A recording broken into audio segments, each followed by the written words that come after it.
Bon bah salut à tous, bienvenue enfin sur la nouvelle vidéo de la chaîne Canada 1 France 0. La vidéo qui va vous parler du stage d'adaptation de 75 jours exigé par l'ordre quand on veut venir travailler comme infirmière au Québec. Petit retour avant sur la vidéo pour les démarches au niveau de l'ordre à faire quand vous voulez venir faire le stage. Si vous ne l'avez pas encore vue, je vous invite à la regarder, elle est dans les liens en description. Pour la durée, donc je reprends. 75 jours, mais c'est divisé en deux parties. Il y a une première partie de 30 jours où vous serez jumelé avec votre infirmière référente. Donc voilà, elle ne va pas vous lâcher dans la nature. Vous serez toujours en binôme avec elle. En fait, elle va vous montrer un petit peu toute l'organisation du service, vous expliquer les papiers, les profils médicamenteux, enfin plein de choses. Et la deuxième partie où vous serez 45 jours donc en autonomie si la première partie s'est bien passée, qu'on vous juge apte à rester un peu plus seul, on va dire. Mais il y aura quand même la supervision de votre infirmière référente. Voilà, elle sera toujours là, elle vous accompagne jusqu'à la fin du stage pendant les 75 jours. Alors ces 75 jours de préférence, c'est dans un service de médecine, chirurgie. Mais là, depuis peu, ça se fait aussi si vous avez une expérience au niveau des urgences. En France, eh ben, vous pouvez faire aux urgences. Moi, j'avais demandé dans un dans un centre de soins palliatifs, donc en privé, mais ça a été refusé par l'ordre. Voilà, ils veulent vraiment qu'il y ait une direction des soins. Enfin, voilà. Alors, à savoir que si vous êtes en PVT comme moi, vous avez la possibilité, une fois que vous avez fini votre stage, eh ben, de dire merci, je signe pas de contrat, j'ai fait mon stage, je peux aller ailleurs. Moi je ne l'ai pas fait, pourquoi? Déjà c'était un choix par rapport à notre logement, on a choisi un logement qui est vraiment à côté de l'hôpital, on n'a qu'une seule voiture encore pour le moment, donc c'était un choix de rester à proximité et c'était plus sur le côté moral on va dire, je me suis dit bon je vais pas faire mon stage et puis dire bon ben merci, ciao, je m'en vais ailleurs.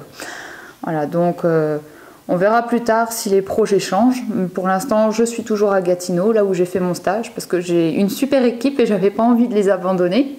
Petit clin d'œil à eux. Voilà, donc le stage, une fois que vous avez fini, si vous êtes en PVT, vous avez la possibilité de partir.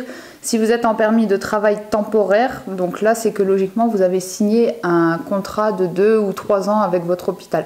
Je suis désolée, j'arrête pas de me gratter, on s'est fait piquer par les moustiques, c'est infectant en ce moment. Ensuite, ce que vous allez découvrir de nouveau ici, forcément c'est toute l'organisation et le rôle de l'infirmière en général. Ici, vous serez infirmière clinicienne. Donc c'est-à-dire, voilà, vous avez un rôle qui se concentre beaucoup plus ici sur l'évaluation du patient.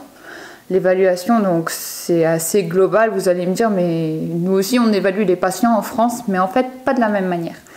Ici, donc voilà, vous rentrez dans la chambre du patient, vous faites votre tournée de signes vitaux. Si jamais vous voyez, je sais pas moi, une plaie, c'est à vous de l'évaluer, de déterminer exactement ce que vous allez mettre comme pansement. Si vous voyez qu'il y a un déficit au niveau moteur, c'est à vous d'évaluer la sensibilité, la motricité, enfin ces choses-là. Quelqu'un qui est dyspnéique, c'est vous qui allez prendre le joli petit stéthoscope. Vous savez, comme on voit à la télé en fait, c'est pas une légende. Ici, les infirmières ont vraiment un stéthoscope parce que c'est à nous d'ausculter au niveau pulmonaire, cardiaque, abdominal, etc. Voilà, donc tout ça, ça va être de votre rôle ici et le rôle d'infirmière clinicienne est vraiment concentré là-dessus. Avec vous, vous avez les merveilleuses infirmières auxiliaires. Alors les infirmières auxiliaires, elles font quoi? Vous travaillez en binôme avec elles déjà. Elles vont s'occuper de tout ce qui est médicaments techniques, mais des techniques du genre prise de sang, pose d'accès veineux, enfin ce genre de choses. Elles peuvent faire des pansements, mais c'est à vous de leur dire quoi mettre selon votre plan de soins. Vous voyez, c'est un travail vraiment en collaboration très étroite, mais moi c'est franchement quelque chose que j'apprécie. Parce que on a plus le temps de se concentrer sur nos tâches à nous. Les infirmières auxiliaires, voilà, on se complète, on se dit toi va donner les médicaments, moi je vais évaluer le patient, après on revient, on se rejoint, on fait autre chose. Voilà. Donc vous allez travailler avec elles. Moi franchement j'ai de la chance, elles sont toutes géniales. Je suis obligée de leur faire des compliments, elles vont peut-être regarder la vidéo. Non, franchement, moi je trouve que c'est un très bon point d'avoir les infirmières auxiliaires avec nous. Ici, vous avez les préposés aux bénéficiaires aussi. Donc, c'est l'équivalent aide-soignant chez nous. Il y a beaucoup de tâches qu'ils ne font pas, que nos aides-soignants feraient. Enfin, voilà. Chacun a vraiment son rôle. Tiens, lui, il a été mettre le pansement sur le sacrum de monsieur machin pendant qu'il lui a fait sa toilette. Non, ici, ça se fait pas. C'est vraiment à l'infirmière de se déplacer pour aller faire ça. Il n'y a pas de petites exceptions comme ça parce que ça rentre vraiment pas dans leur rôle. Et si un commence à le faire, voilà, après, ça crée des chicanes, comme ils disent. Et c'est pas le but non plus. Donc voilà, chaque rôle est quand même bien distinct. En dehors des infirmières, auxiliaires et préposées, vous allez trouver quand même un large panel de professionnels autour de vous. Donc ici, il y a les ASI. C'est quoi? C'est les chefs infirmiers. Donc en général, ils ont de la bouteille, ils ont beaucoup de connaissances, ils connaissent leur service, le service comme leur poche. C'est des machines. Voilà, vous pouvez tout leur demander, ils savent tout faire, ils sauront toujours quoi vous répondre. Référez-vous à eux si vraiment vous avez une question que même votre infirmière référente ne sait pas, parce que ça peut arriver, hein, on ne sait jamais tout. Eh ben, allez voir l'ASI, il saura toujours quoi vous répondre. En dehors de ça, on a les commis aussi. Alors les commis, moi je trouve c'est un poste qui est génial, qui devrait exister en France. Les commis en fait vont vous relever, pas relever vos prescriptions, mais elles vont déjà regarder vos prescriptions et voir si par exemple le patient a un rayon X à aller passer, un scanner à aller passer, eh ben, elles vont prendre leurs feuilles, faire les requêtes, les envoyer. Vous après, vous devez également prendre cette requête et puis vous vous organisez aussi pour que le patient y aille à telle ou telle heure. Voilà. Mais la commis, elle va déjà gérer toutes les prises de rendez-vous, les requêtes de laboratoire, voilà, ce genre de choses. S'il y a besoin d'un brancardier pour descendre, faire un examen, ou s'il y a besoin d'un transport adapté pour un transfert vers l'extérieur, les commis sont là. Franchement, c'est génial. Vous allez travailler aussi avec les inhalothérapeutes. Voilà, donc ça, c'est vraiment pas connu en France. Ça va gérer déjà tout ce qui est sur le plan respiratoire. Donc un patient a besoin d'aérosol, c'est un début de traitement, phase aiguë ou ce genre de choses, où il y a besoin d'un CPAP, CPAP ou BiPAP, donc ventilation non invasive. C'est eux qui mettent tout ça en place. S'il y a des gaz artériels, c'est eux qui s'en occupent. Enfin voilà, sur le plan respiratoire, ils gèrent énormément de choses. Donc s'il y a un problème, vous les appelez. Ça relève pas forcément d'une prescription médicale. Vous pouvez les appeler librement. Ils viennent évaluer. Voilà. Donc il y a quand même pas mal de professionnels qui vous soulagent de pas mal de poids. Et ça, je trouve que c'est plutôt bien. Je me dis que si on avait tout ça en France, on galérerait peut-être pas autant. Mais je remarque quand même qu'on galère un petit peu ici, mais là c'est à cause du manque de personnel. C'est autre chose.